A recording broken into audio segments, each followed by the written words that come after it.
कितनी बारी बह गई? एक बड़ी वाली बाइक ठीक है ये। कदी बंदी कदी उड़ती। और हम सुकून है जो भी अगे 2 मिनट भी नहीं बंद। मैंने फुर्सी की थी 2 घंटे से बैरी कदी उठ रही कोई चीज की नहीं।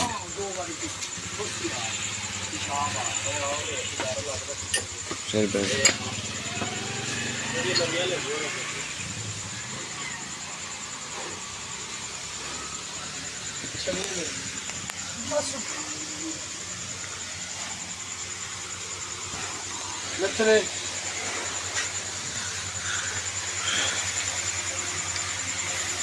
ठीक है माल दे चंगी तरह माल आस रहे ना।